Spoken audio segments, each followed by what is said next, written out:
Hey guys, welcome back to my channel. If you like any of the videos, you like what you're hearing, you like what you're seeing, please hit the like button, subscribe button, share it out. Here we talk any sports, but it's been mainly football. We get some great coaches on here.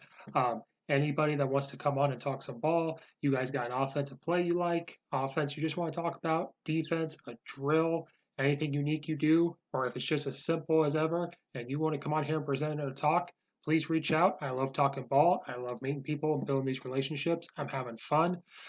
So please share this out. Let's get this growing. I appreciate all of you, and I hope you enjoy the channel. Hey guys, welcome back to the Sidelines with Coach Steve. Before I get going today, if you're watching, listen to this on YouTube or anything, like and subscribe it.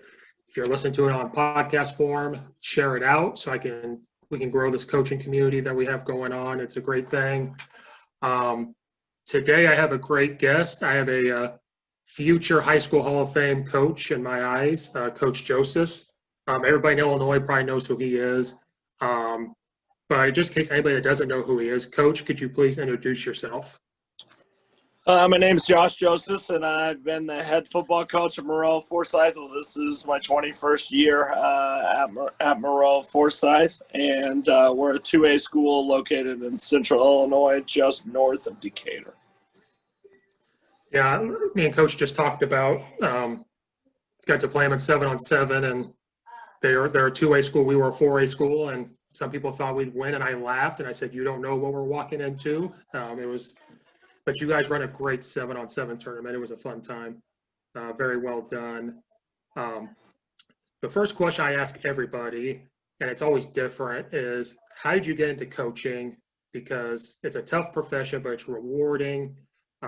Causes gray hairs. I'm getting mine coming in as we speak. So how did you get into coaching? Probably the biggest reason I'm into it and why I love my job is first and foremost, the kids, but I had great guys of influence in my life as I was growing up. So I had several great youth coaches and then also high school coaches that kind of saved me. I come from a little bit different background and from a split family and kind of raised myself a little bit. And because of that, high school athletics were my identity, and those coaches were my role model. And ultimately, I think that's why I got into it, and that's still why I do it. Yeah, and you're doing a great job, which we'll talk about in a second. So when you took over Maroa Forsyth, was it a program that was already kind of like established? Was it like it is what you have it now? Or was it like a rebuilding thing? Like, how did that work when you took over? Maroa had been to the playoffs 5 times when I took over in 2001, and hopefully we get a season here and a chance to make the playoffs, and this would be our 16th year in a row. So they had 2 state runner-ups, both in 1981 and 1983, and then kind of after that point, there had been 3 first-round playoff experiences, and that was basically it. When I got hired, my superintendent said they wouldn't win a game, so that was kind of what I walked into. They did go to the playoffs the year before I got here, but I think they went 6-4. But they were graduating all of their seniors, and I started with 37 kids out for football, freshman through senior. I finished with 26 that year. So, Yeah, I've been through that before at small schools. It's not fun. It's not fun to have that little many kids. So walking into that, how did you handle, like, how did you get more kids to come out and play? Like, what was the steps you took when you were trying to, now you have a lot of kids. I've seen it. You guys have a ton of kids now. How were you able to get those kids, like not recruiting them, but to get them to come out and join the team? well, first off, you got to recruit your own hallways. So that's probably the biggest thing that I would say. And those relationships are what coaching is all about. You got to start to build those immediately. So, I started working any boy that could walk and chew gum at the same time when I was at Maroa, and we were here constantly. and you get a few kids to buy in, and then a few more and a few more. And yeah, I would say our program's typically in the mid 60s. We've hit a high point of 82. But typically somewhere between 65 and 70 kids. This year's squad, I think, has 65 on it. So, but it's a lot of work, a lot of relationships, a lot of missed opportunities for kids that you see their potential and they don't see it, or they're not willing to invest in the time. Fortunately, I don't deal with those nearly as much now as I did back when we were starting. It's not like the numbers just grew immediately. We were like year 36, and then we were 41, and then we were 45. And so it takes a minute for sure. And then I think now winning solves a lot of problems when you talk to coaches. Like if you're making playoffs, they're like, that's what gets us the kids. But I was like, it's also relationships too. But like that also helps. If you're I would winning. Definitely winning helps, but I would definitely say that relationships are where that starts, and then the winning kind of takes care of itself, and your culture will help take care of that. I mean, our kids just know that they don't miss weights, or they don't miss speed, or they don't miss any of those things, and it's not like I have to preach on that. They just understand. Bill Belichick says it all the time, but the standard is the standard, and it doesn't change depending on what class happens to be coming through. Right, I agree. Can you? It's all right. Sorry. One of No, my you're all assistants is leaving the weight room, so. Nope, it's all good. I'm not that professional on this. We're all good. We're all laid back. So, hey, there's another coach. Hey, so I know you guys run a spread offense now. Like, Yep. Were you always a spread team when you started, or did that kind of, when you took over, did it evolve into what you guys have now? It's definitely evolves every year. When I started in 2001, our offense, our base of our offense now was our 2-minute offense. So, I mean, it has been here with me since 2001. And I will say, when you're getting your brains beat in, we were in a 2-minute offense a lot when we started out. But I was actually a Pro I wing T team when we started, like I said, with the spread 2-minute offense.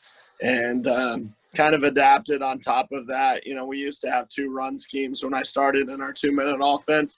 We still don't have a ton. We only run 8 run schemes as it is now, but that is a way that our offense has evolved, and we're almost always in the gun now. We're like 85% in the gun, 15% under center.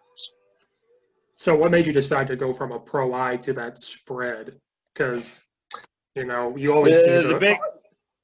Well, talking about recruiting your hallways, one of the big things that I had to get fixed when I started Maroa, our best athletes were playing basketball and baseball and not playing football. So how we were going to be able to do that the quickest way was going to be to recruit those kids to get out for basketball, or get out from the basketball team.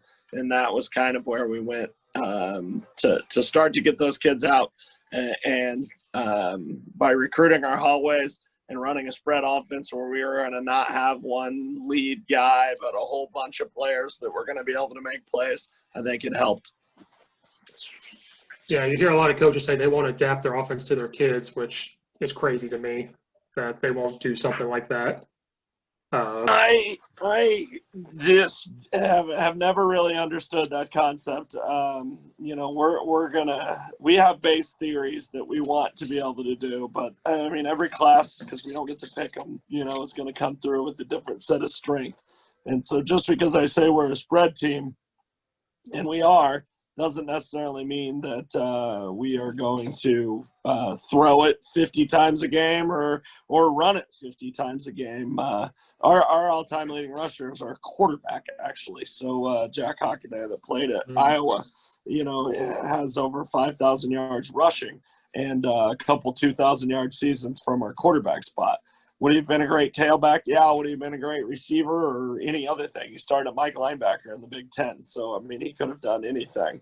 But because we had him back there, we were running him 25 times a game and didn't move him to play tailback. So I think our coaching staff does a really good job with that. And that's one thing that I don't understand when you're not picking your kids.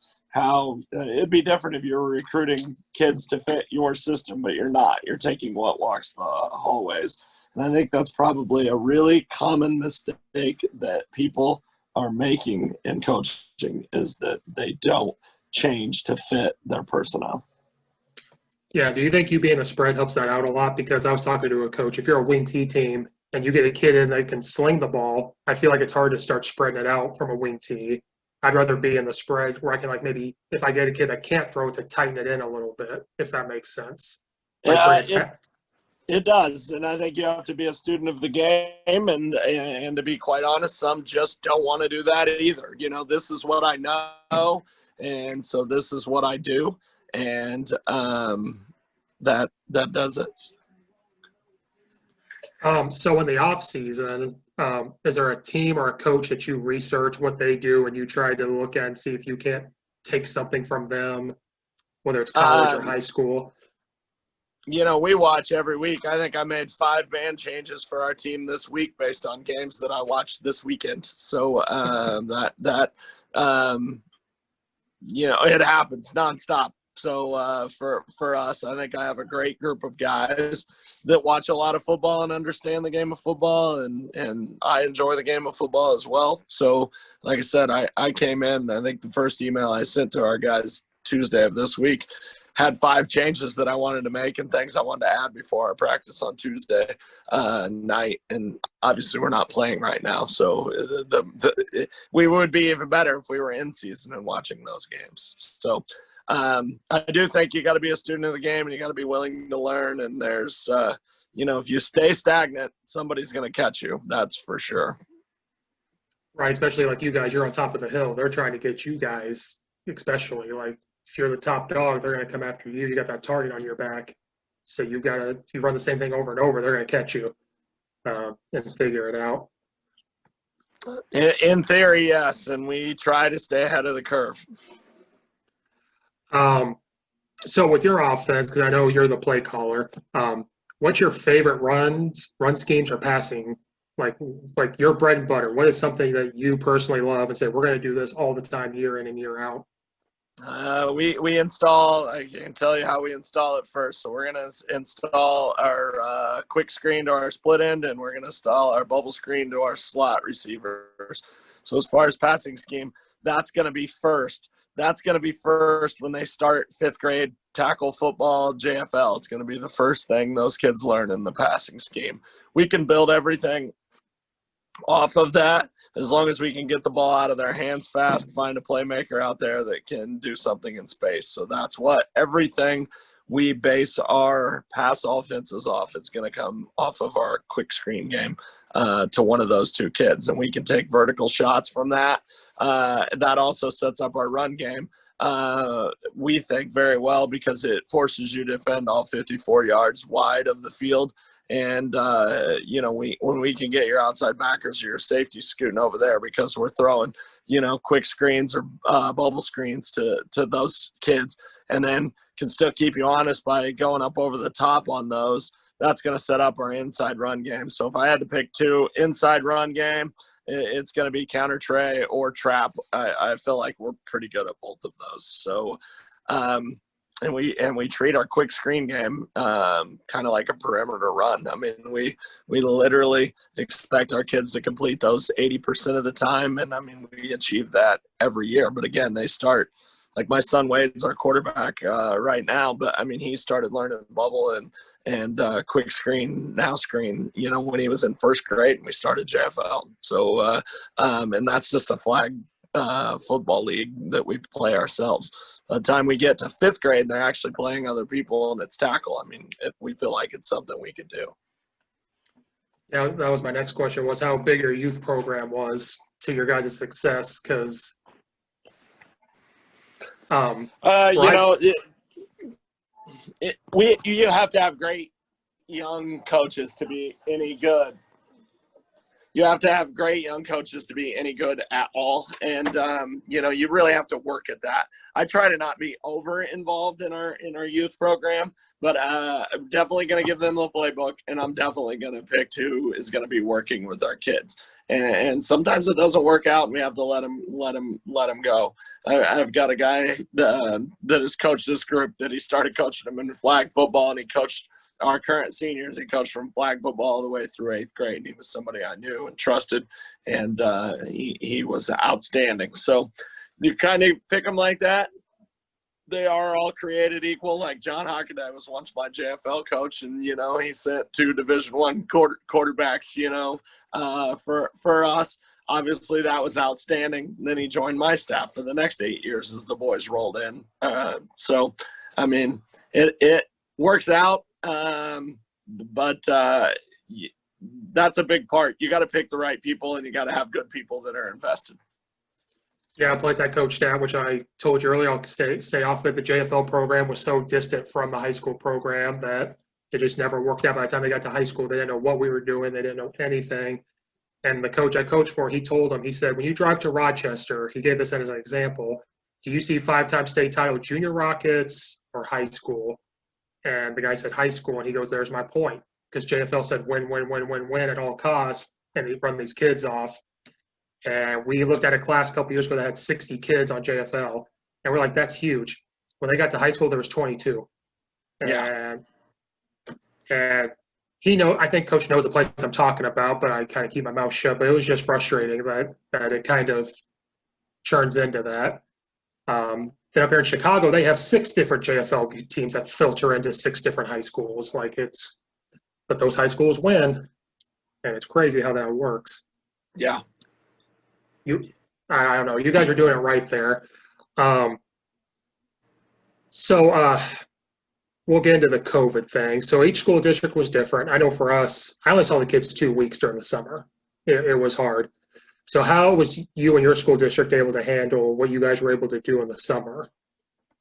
Well, I feel like our athletic director, Phil Appleby, he has twin boys that are seniors right now. And then our administration and our communities and our parents expect our kids to be, really involved in our program. So 2 weeks would be really tough. We missed about a month where we were doing at-home workouts where no one was allowed in the school. And that was kind of that shutdown. From late March to, the end of April or whatever. But really, other than that, we've been open. And so even if we were in small groups where we had 10 or so in the weight room, it kind of sucked for me and a couple of all of our assistants are involved, but some of them don't teach, so they weren't here all the time. But, we had weight rooms set up where we were every hour and 15 minutes, and we started at 7 o'clock and you went until noon. And then we still had 2 more sessions that started at 4 and then went till 5:30 that night. So we were running 8 groups of 10 kids through at a time. And it's the price you have to pay. So I am very hopeful that we never have to go back to that, but that is a system. So we really haven't missed that much. And then when we started installs, so our camp was the last week of May, and we installed the last week of May and have been at it all the way through. Knock on wood, we have not had a positive COVID case on our squad yet. I feel like we're doing things the right way, but I also feel like that's been the grace of God. It's a virus. It's not like we're doing something extra special. We just haven't been hit by it yet. And hopefully we don't, but again, it would just be a hope. We've had several kids that are quarantined due to close contact from somebody.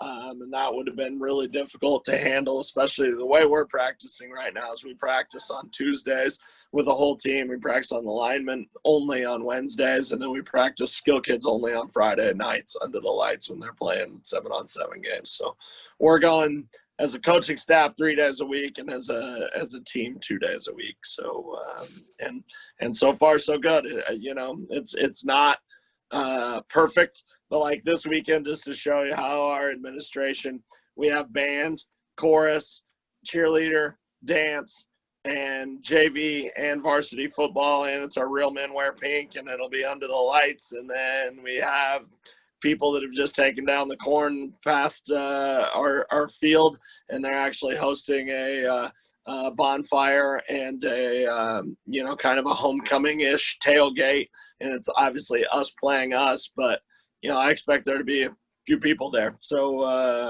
and right now, the way our administration's working, but we get direct family members, and then the team gets four guests. And we've been doing that every Friday night since we've been allowed to, and I think this is number 6 this week, so 6 weeks in, and haven't had any issues again. Yeah, I say, do you have a vaccine down there you could ship up to me so we can get going? I do feel for the schools that are not in school at all. We're also in person, which I think is a huge deal. So, I just pray that it all goes away soon. So we've got to get the winter sports season started on time to give the rest of us a chance to be able to play. Yeah, that's my big fear right now is what's going to happen with that. We'll jump to that in a second. So I just want to ask you about, could you describe to me, I may never touch the field for a state title game. What was it like coaching your first state title? Because you guys played Westville that year, and 2000, and I was a player. I was a sophomore. That Westville team was good, and I just remember you guys coming and playing them tough. That was a good Westville team. And then you guys played them the next year, I think, too. It was in the playoffs. So what was it like coaching your first state title game? Like, I may never see that. That group of kids in 2006 was probably as good as any 2A football team that I've ever seen. I mean, to be honest, we just didn't have a lot of weaknesses. We had a kid that went to Truman State, so a Division II football player. I had a kid go and start at Princeton for all 4 years. My quarterback went to Eastern. The kid that led the state and catches, touchdowns, and receiving yards went and played Division I basketball at U of I Chicago. We were just stupid good. So hats off to that Westville team. Is still one of the best teams that we've ever played when we've been at state, and they proved it by going back to state again the following year after us. And we met up in a quarterfinal, and at that point I think we had won like 25 or 26 games in a row, and the pressure was huge on our kids. And I don't know how Derek does it at Rochester. I do know when they lost finally to Althoff, and like after 5 straight state titles or whatever, it was almost a relief that you get that way. And I had kind of got that way myself with our program, and just trying to enjoy the victories rather than we didn't play perfect, or we didn't win by 40, or we didn't shut them out, or whatever it was. So going back to that first state title game, none of that existed. Like, we were just trying to make our way in the world. We went to the semifinals in 2004, which had been my third year here, and kind of had built that up. And the kids that were 8th graders when I got here had bought into all our program. They were all out, and like I said, that we surprised a ton of people and went to the semifinals that year. And then the following year, we ended up being 10-0 at one point. We lose to St. Teresa at our place in the playoffs, and it was a great ball game, and it was probably what propelled us to our 2006 state championship, because those kids, were motivated, and coming into the year, it was just stay out of their way. Really, we were really good, and so as far as enjoying it, I did when it was over. But we felt that pressure, to be there, and I just hadn't won as many games, as we have now, and getting to play in some of those big games was great, and now you just kind of take it for granted. So it was just a totally different experience then from where we are now. And after my first state title appearance, we're 1-1. I think I've had 8 of them now, and I'm 2-6.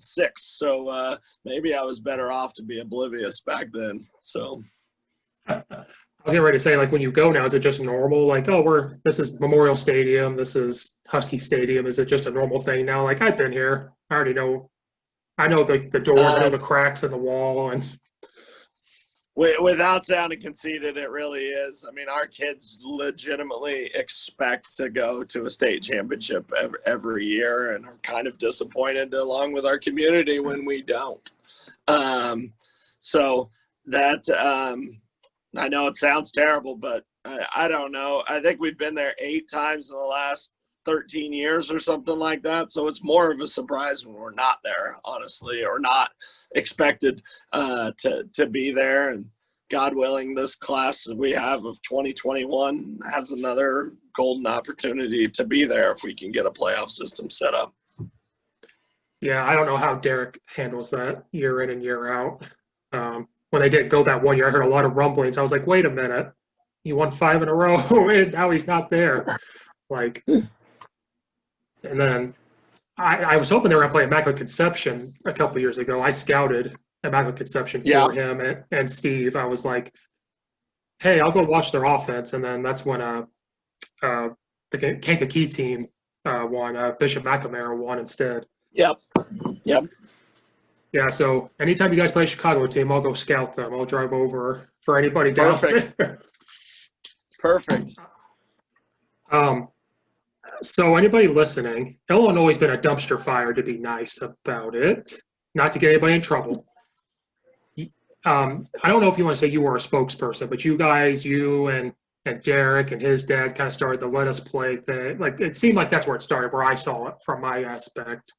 What was like the final straw that broke the camel's back for you guys to just say, we've had enough, we're going to start speaking out? And because a lot of us, like, we're all nervous to speak out because of our jobs or whatever.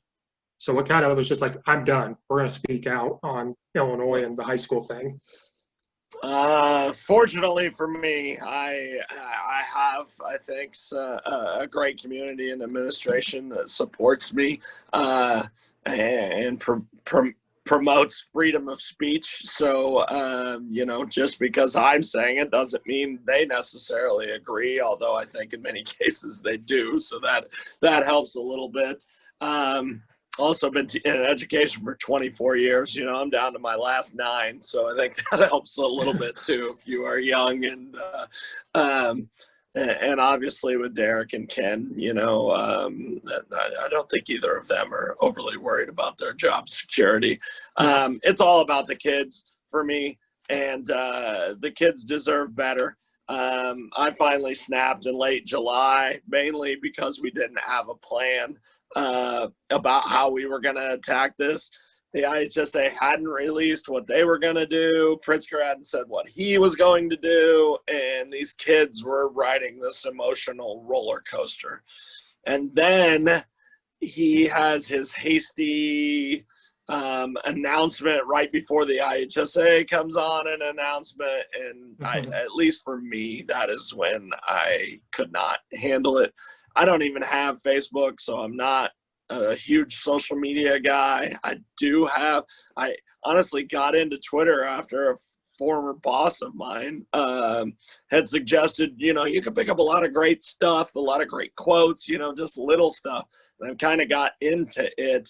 And so normally I would not be promoting anything other than my kids on Twitter, but I've kind of taken this ball and ran with it because I feel like somebody does have to be vocal and be speaking up, and I'm willing to do that. And I know but not everybody does. But I also have a senior son that has been, has waited 17 years to get his shot here, and he's grown up around this, and he spent a lot of time not having a dad around because his dad's off with another group of guys, and so that helped hit at home. I also have an 8th grade daughter in volleyball. She plays in 2 different club volleyball leagues right now. She's playing all the volleyball she could possibly play, but yet our high school girls can't. It just doesn't make any sense. And so that was when I finally had enough. And so I started really speaking up then. And then other states started opening that were closed. And that was the final straw. The virus doesn't know borders. It doesn't know that it got to Iowa, so it was supposed to stop, or it went, east of us. And so it went to Indiana and it stopped at Danville. I mean, Danville and Covington, Indiana are 5 miles apart, and you can play in Covington, but you can't play. I mean, it doesn't even make sense. So that was where I got on board. And as more and more states opened up, we actually were putting together plans for us to open up late. And of course, that was shot down. At this point, I would just like some guarantees that we're going to be open for this spring season. And if we are, I feel like our kids, and not just our kids, but everybody, if the IHSA says our season needs to be a total of 12 weeks, then we would rather have it reworked in a different way. And so I'm part of a group of coaches and endorsed by the Coaches Association that is putting together a plan that will allow us a less regular season. It's still got your guaranteed 7 games that the IHSA is telling you, so regardless of program. But we would also name state champs, at the end of ours and get a playoff system. And I think it makes sense for a lot of reasons. But giving kids the opportunity, not just to play, but to compete for something that means something, I think is a huge deal. Yeah, well, you just said your plan is simple, so the state won't listen to it if it's too simple. It's Yeah, I'm paraphrasing. I remember you tweeting it, and you said, like, I never do this, but, and I saw that. I was like, if he's saying it, it's gone. It's a dumpster fire, basically, is what's going on. And I don't know if we're going to play in the spring the way they keep talking. And I'm like, yeah. And you've got to keep faith. Our kids need hope and be able to hang their hat on something right now. Our kids still train, but do we have kids that are falling through the cracks right now? Yes. Remote learning scares me. We have 78% of our kids are in person, but that's still 22% of ours that are at home and remote. And I have a handful of football players that are doing that need the consistency of being at school every day and need the consistency of looking forward to athletics or activities to keep them motivated to graduate from high school so that they become successful members. To me, the prolonged effects of this are going to be way worse than any of them getting COVID would have. And I think the science is backing that up right now, which is equally as frustrating when, that whole argument, if we name randomly that, the science will show it to me, and I'm not sure I'm seeing that everywhere. No, when they just said he's talking to other states about their COVID outbreaks due to sports, and I'm like, where? Like, I don't see it. Like when he blamed, I'm up here by Lake Zurich. When he called out Lake Zurich, they were hot, and they said we didn't have camp. He said they showed up. We were doing the temperature. Something wasn't right, so we told them to go home, and we shut it down. He wants to say they were doing sports, and it's not do that. He called out Tuscola. I laughed at that. They went off, and I was loving it. Yep. Okay, you've got to call it out. Like I said, any story can fit the narrative. An outbreak can be one person, and then it sends home 30 kids. But in reality, it's one kid that had a virus that sent home 30, which sounds like an outbreak, but nobody else even has it, and they're totally in. Especially when we're talking athletes in high school, these kids are not at danger. I mean, they are way more dangerous. We just left the weight room, Steve, when you were starting this call. I'm way more worried about any of them driving home from Maroa to Forsyth than I am any of them getting COVID. So, and the stats will back that up. The odds of them surviving a car wreck are way worse than they are of them getting COVID and not surviving it. So I could go on and on about my feelings on that, but I mean, it is what it is, and I'm not going to hide behind those. So I said the same thing, especially up here when I have to drive on 88 up here, and everybody knows Chicago 88 is a 4 or 5 lane road. I'm more worried about kids driving that. I'm scared to drive that, let alone then go to the grocery store. Like, I'm used to the 2 lane country road, and now I got to do this and do all that. So you kind of answered, but I'll ask it if you want to add anything to it. When when they shut everything down, I hate social media sometimes. People are posting, they were glad sports was shut down. They could understand why a parent would risk their kid's life for a sport. It doesn't matter. And I kind of went off on some of it, like, what do you mean it doesn't matter? So, like, why does sports matter? Like, let's just get that out of the way for people that just don't understand, that are so narrow-minded. Like, why does sports matter? Like, they just Well, don't get it. if they don't think it does, then we're probably not going to convince them that it does. But I am here to tell you, I am personally here, and maybe some people consider me I'm not successful, but I've got a college degree, I've got a couple master's degrees, and sports made that for me. Not that anybody was paying for me to go to school, but they gave me that dedication and drive and teamwork and hard work and all of the things that we teach to our kids. And without sports, I would not have got that at home. And I have a lot of kids that have that same boat. My stable two-family income, not saying it's not, but they're going to be successful regardless. You know, a lot of kids are, but there's a lot of kids that won't make it. And those kids are going to fall through the cracks if we don't get this open. So as far as convincing people, if you weren't an athlete, you didn't go through it, maybe that's some of their bitterness even about it. Is it the only way that you can make those? Absolutely not. I have a son that's a junior at Carbondale. He is super successful, and he got involved in our FFA program, and Cassie Crouch, our FFA director here at Maroa, is outstanding. So he found out leadership and being on time and, you know, all of those skills. So you can learn them, but again, that's an activity, and all of her activities are shut down also. It's not just football that is not playing. So if you pay any attention to me at all, it's not been just let these kids play football. It's let them out for any activity that keeps them in school. At a school at Maroa size, I think we have 86% of our kids are involved in something. So we have 14% of our kids that weren't going to be involved in something at Maroa. 86% were, and in the fall season, I think we have about 18 that are actually participating in something, because we were only allowed cross country, golf, and tennis, and that covered 18 of our kids. Normally in the fall, I would say over 200 would be involved in something right now. I worry about those kids every day. Yeah, at East Aurora, that was the first time I saw like a low income like kids. We had peanut butter jelly sandwiches on game days. They took some home. That was their dinner. And so when I saw people post that, that was my first experience, because I'm from Oakwood. We don't see that. Seeing that opened my eyes. And when someone says that, I'm like, do you realize what you're doing to this kid?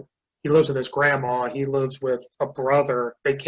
We had the team meals. We gave them to the kids to take home. And one kid goes, can my mom have this? She can't afford dinner tonight. Like, and sports was able to do that. That's just a small piece of it. Or a kid got abused at home, and his way of out was football or sports. Like, that was just a huge thing up here in the suburbs to see. Like, absolutely. And I think it's still a travesty that those kids aren't. I mean, you got a lot of kids that aren't in school. I mean, just what you're talking about, but that's their school lunch. That's their early morning start to their breakfast, on top of the education that they're missing. It's just a safe place for them to be.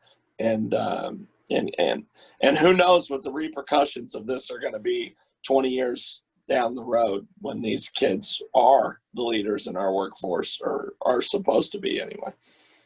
Yeah, because remote learning, we've been all remote since this started, and kids are not on the camera. They're not at their computer, so we don't know what's going on. We can't hold them accountable. We can't do this. What's going to happen with that? I'm talking to our football players, like, why are you failing 3 classes? You're remote learning, turn the work in. And they're like, well, I'm just lazy. I'm doing this. Like, that's what's going to happen. And It's a downhill effect. JB, if you were to listen to this, can you just change your freaking mind? I hope I don't see you walking around Chicago. Yes. You know he's not in Springfield. He never goes to Springfield. Yeah, that's for sure. Well, Coach, that's all I had for you. I'd like to keep it short and sweet. I really appreciate you coming on. It was a great honor to have a coach with your stature be on here, especially in Illinois.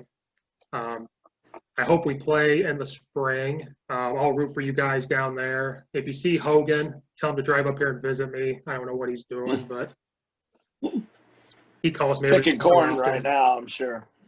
Oh, when he calls me, he's in the combine, and I can hear this, and that. And, you got to get him back into coaching, too. Can you convince him to? Yeah. I tried to. I mean, his son was playing at St. T. It was going to be pretty tough, so to be here. But he doesn't have that anymore. So. No, he has no excuse. He told me he was going to, and then COVID hit. So then he was like, I don't know if I want to touch that right now. But, Coach, I appreciate you. Anybody out there that's listening, thanks for listening. I'll see you guys next time.